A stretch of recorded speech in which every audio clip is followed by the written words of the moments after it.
So me and a friend were watching TF2 YouTube slop one day and realized that many ideas on YouTube are really dumb. Many weapon ideas and weapon rebalance ideas were really bad in our opinion, so we decided to have some fun and come up with our own ideas and see if any of our ideas were any good. In this video, I'll be going over some weapon concepts that we came up with and thought was interesting and good enough to share. The bar fighter is a utility item that replaces Demo Man's primary with a bar stool that Demo wears, which allows your teammates to stand on top of your head. With this weapon, you can boost teammates up to spots they couldn't get to before and launch them up even higher with the sticky jump. This enables your teammates to gain some vertical mobility with your help, allowing them to access vertical areas extremely quickly and get to spots they couldn't get to before. You can boost teammates to hidden spots only a few classes could get to before, and get your teammates to flanks they couldn't access before. You can even get your teammates to go for trick shots if they dare. This weapon is balanced out by you not having a primary weapon to deal damage with, and by you actively needing to be there to boost a teammate. I considered making this a melee weapon instead, but putting it in the primary slot seems less problematic. This weapon should exist as a fun gimmick item instead of being a powerful utility item. The pill launcher is a new medic primary weapon, designed as a side grade to the Crusader's crossbow. Instead of firing a crossbow bolt, it fires a pill that has the same projectile speed and drop as a grenade fired from the grenade launcher. On a direct hit, it will do 90 healing if it lands on a teammate or 70 damage if it lands on an enemy, no matter the range.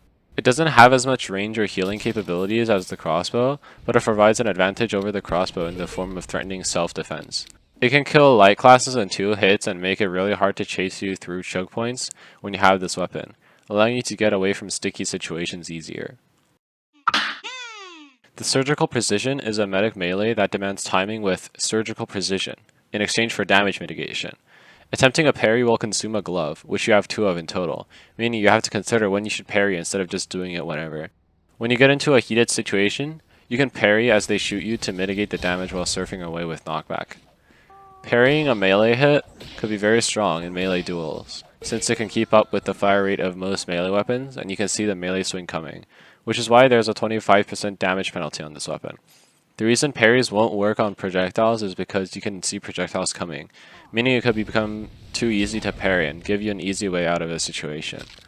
Another reason it isn't possible is because projectiles can often be used as area denial, so being able to just mitigate that could be too strong. Nom nom nom nom nom. The cake is a food item for the heavy that replaces his minigun. You can eat it to regain all your HP or drop it to a friend as a full health pack. Have you ever tried playing shotgun heavy but felt like you were missing out on your primary slot? Now you have cake. Running Fat Scout with cake will never be as good as running minigun with a sandwich, but it makes Fat Scout a lot more bearable to play since you have more sustain. And that's it. If you have any opinions on any of these ideas, feel free to comment below as long as you're a decent human being about it. There are other ideas that I've written down and I might share in a future video depending on how I feel. Pain is